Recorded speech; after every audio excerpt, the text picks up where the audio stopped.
दोस्तों, आज का दिन जो है स्टॉक मार्केट के इतिहास में पिछले 4 साल के इतिहास में आज तक ऐसा दिन नहीं आया जो आज था।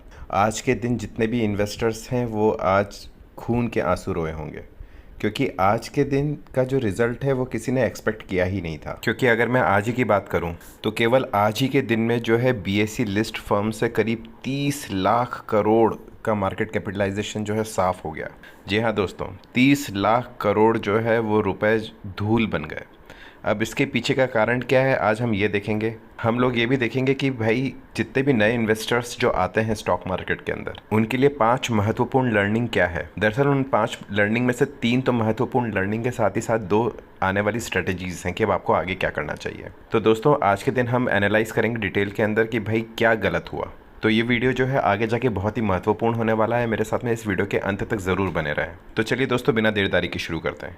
भाई आज के दिन ही दोस्तों निफ्टी 22,000 के नीचे चला गया। सेंसेक्स जो है 4,390 पॉइंट नीचे चला गया और बीएसई लिस्टेड फर्म में से सीधा सीधा 30 लाख करोड़ रुपए जो है साफ़ हो गए। आज के दिन मेरे ख्याल से किसी भी स्टॉक होल्डर के लिए जो है खून के आंसू रुलाने वाला दिन था, क्योंकि किसी ने भी इलेक्शन का ऐसा रूप देखा नहीं था। किसी ने नहीं सोचा था कि भाई आज जो है मोदी जी की जो गारंटी है वो इतनी कमज़ोर पड़ जाएगी और जो है विपक्ष जो है इस कदर जो है भारी पड़ेगा बीजेपी पे।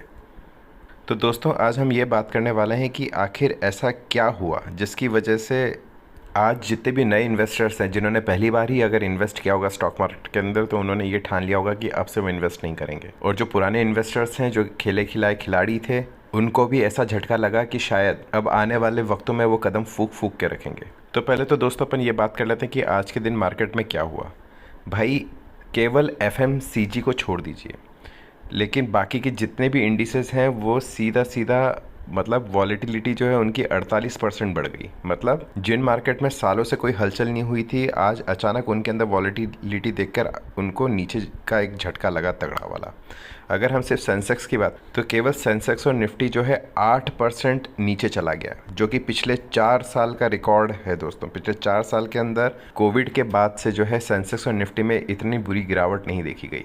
जो निफ्टी के बैंक इंडेक्स था दोस्तों, वो सीधा सीधा 4,051 पॉइंट जो है नीचे चला गया और वो सीधा चला गया 46,929 पॉइंट पर।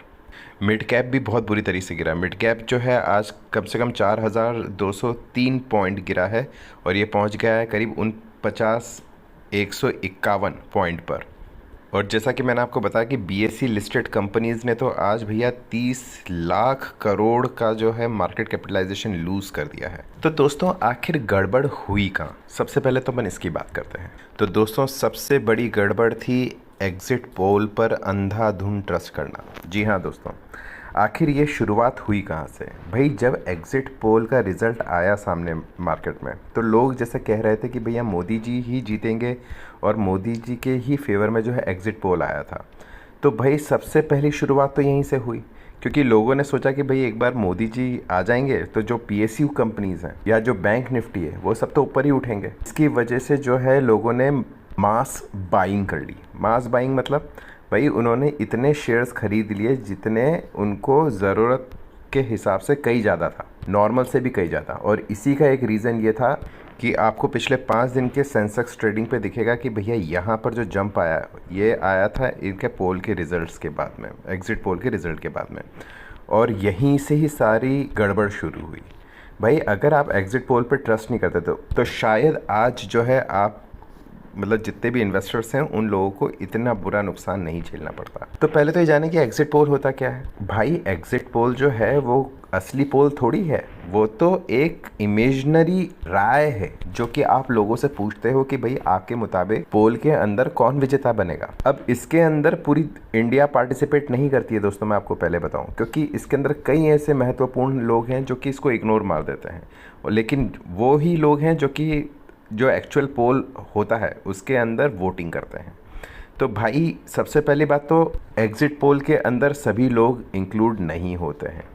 दूसरी बात, लोग अपने राय को जो है बदल लेते हैं। जब वो पोल के वक्त में जो एक्चुअल में जो वोटिंग करते हैं और जो एग्जिट पोल के वक्त में वो जो चुनाव करते हैं, उस बीच के अंदर जो समय डिफरेंस रहता है, उसकी वजह से उनका मत बदल जाता है कई लोगों का। तो दोस्तों, सबसे पहली सबक तो ये है कि कभी भी एग्जिट पोल पे विश्वास ना किया जाए, और ये सबसे बड़ा सबक है, क्योंकि आज स्टॉक मार्केट के अंदर जो इस कदर का जो गिरावट हुई है वो इस एग्जिट पोल के रिजल्ट और जो एक्चुअल पोल के रिजल्ट का डिफरेंस है उससे हुई है। भाई, सरकार तो मोदी जी बना रहे हैं, मगर मोदी जी ने जो कहा था कि भाई 400 के पार सीट्स लेकर आएंगे, और जो एग्जिट पोल ने भी दिखाया था, उसी के चलते हुए तो स्टॉक मार्केट इस कदर नीचे गिरा है। और ये गिरना दोस्तों, ये गिरना एक करेक्शन है। तो पहला सबक तो यही है कि भैया हम लोग जो है एग्जिट पोल पे कतई विश्वास ना करें। अब बात करते हैं दूसरे सबक की। भाई, दूसरा सबसे महत्वपूर्ण सबक है कि मोदी जी की गारंटी भी जो है वो फेल हो सकती है। जी हाँ दोस्तों, भाई आज की तारीख में जो ये रिज़ल्ट सामने आया है, उसके अंदर जो है मोदी जी और जो बाकी के जो पार्टीज़ हैं उनके बीच में कट टू कट का टक्कर रही है। और दोस्तों, यही एक बात होती है डेमोक्रेसी की। भाई, डेमोक्रेसी में कुछ भी मुमकिन है। आपको लगेगा कि यार सब लोग तो सोच रहे हैं कि मोदी जी बनेंगे और मोदी जी जो है बहुमत के साथ बनेंगे, मगर ये पासा पलट भी सकता है, क्योंकि भारत इतना बड़ा देश है, इसकी जनसंख्या इतनी है कि कोई भी व्यक्ति एक मत पर कभी भी सहमत नहीं हो सकता है। तो कभी भी जो है इलेक्शन के बलबूते पे आपको बाइंग और सेलिंग नहीं करनी चाहिए। हमेशा अपनी सूझबूझ के साथ में शेयर्स को खरीदिए, और कभी भी जो है इंट्राडे ट्रेडिंग पे बिलीव मत कीजिए। ये मैं आपको भी आने वाले सबक में बताने वाला हूँ। अगला सबक है दोस्तों, कभी भी भीड़ को फॉलो मत कीजिए। भाई, मैं आपको ये बात पहले भी अपने कई वीडियोस में बता चुका हूँ। अगर आप वही करेंगे जो मार्केट के अंदर सभी लोग कर रहे हैं, तो अगर सभी लोग गलत हुए ना दोस्तों, तो आप भी गलत होंगे। और यही होता है जो लोगों को अमीर और गरीब बनाता है, या कहा जाए तो भीड़ से अलग बनाता है। कभी भी अपनी सोच जो है, अपनी सोच पे आपको हमेशा बिलीव रखनी चाहिए, दूसरों की सोच पर नहीं। मतलब अगर आप ये सोचते रहेंगे कि दूसरे सही हैं और आप हो सकता है गलत हों, तो दोस्तों आपसे गलत और कोई नहीं हो सकता। हमेशा अपने एनालिसिस कीजिए और खुद समझदारी से विदाउट पैनिक हुए बाइंग और सेलिंग कीजिए। ये जो हुआ है मार्केट क्रैश, इसका मेन रीज़न है पैनिक बाइंग और सेलिंग। भाई, सबसे पहले तो लोगों ने ये सोच के खूब सारा खरीद लिया माल कि भाई भारत में जो है बीजेपी 400 से ज़्यादा की सीट से जीतेगी। और आज के दिन जब रिजल्ट सामने आया और शुरुआत से ही जब उनको दिखने लगा कि अरे यार कांग्रेस भी बराबर का टक्कर दे रही है, तो ऐसा नहीं कि कांग्रेस ने जो है सरकार बना ली, अभी तक इस पर क्लियर नहीं है चीज़ें। सरकार तो ज़्यादातर बीजेपी ही बनेगी अगर आप न्यूज़ वालों की माने तो। लेकिन जो ये पैनिक सेलिंग हुई है आज के दिन, वो पैनिक सेलिंग इस चीज़ को लेकर हुई है कि मार्केट के अंदर जो एग्जिट पोल ने पैनिक बाइंग करवाई थी, जिस चीज़ को सोच के कि भैया हो सकता है बीजेपी सर्वमत से और जो है 400 से ऊपर की सीट लेके जीतेगी, वो आज फेल हो गया। वो उस चक्कर में आज कई इन्वेस्टर्स ने पैनिक सेलिंग कर डाली, जिसकी वजह से मार्केट इतना नीचे चला गया। मगर सबसे ज़्यादा नुकसान किसको हुआ दोस्तों? आज के दिन सबसे ज़्यादा नुकसान हुआ है इंट्राडे ट्रेडर्स को। जी हाँ दोस्तों, जो एक दिन में सेल करके बाय करके मार्केट से निकलने की कोशिश करते हैं, उनको सबसे ज़्यादा नुकसान हुआ है। दोस्तों, मैंने अपने हर वीडियो के अंदर बताया है कि जो भी शुरुआत में मार्केट को ज्वाइन करते हैं, जो भी मार्केट के अंदर बिगनर्स होते हैं, वो कभी भी जो है इंट्राडे ट्रेडर्स की ट्रेडिंग की तरफ ना जाएं। ये केवल उन लोगों के लिए है दोस्तों जो कि एक्सपीरियंस्ड होते हैं, जिनको पता है कि भैया कब पैनिक सेलिंग हो सकती है, कब पैनिक बाइंग हो सकती है और कब वो मुनाफा कमा सकते हैं। वो नए बिगनर्स के लिए कभी नहीं होता है। नए बिगनर्स के लिए होता है भाई एक स्टॉक को खरीदो और उसमें वेट करो लंबे टाइम तक, वो आपको रिटर्न ज़रूर देगा। और ये मैंने आपको हर वीडियो के अंदर बताया है। तो कभी भी जो शुरुआत में स्टॉक मार्केट को ज्वाइन करते हैं, उनको दो चीज़ों से हमेशा दूर रहना चाहिए।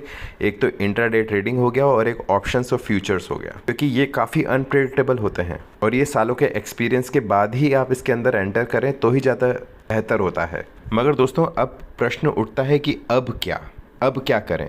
आज मार्केट इतना नीचे गिर गया, तो क्या अब हम और बेच दें या और सेल करें या और बाय करें, क्या करें? तो दोस्तों देखिए, ये जो आज हुआ है मार्केट में, ये करेक्शन को लेके हुआ है। मतलब ये यहाँ पर जो पैनिक बाइंग हुई थी, उसकी पैनिक सेलिंग आज हुई है। मगर आप देखेंगे कि ये वापस से जो है स्टॉक इस लेवल को पहुँचने की कोशिश कर रहा है। तो मुझे ये लगता है कि अब जब बीजेपी की गवर्नमेंट, आपको जब उसकी न्यूज़ सुनाई देगी कि भाई बीजेपी अपनी गवर्नमेंट बना रही है, तो ये वापस से अपने प्रीवियस पॉइंट को गेन करने की कोशिश करेगा। मतलब जहाँ से पैनिक बाइंग और सेलिंग ने जो मार्केट का हुलिया बिगाड़ा है, इस पॉइंट पर ये वापस से पहुँचने की कोशिश करेगा।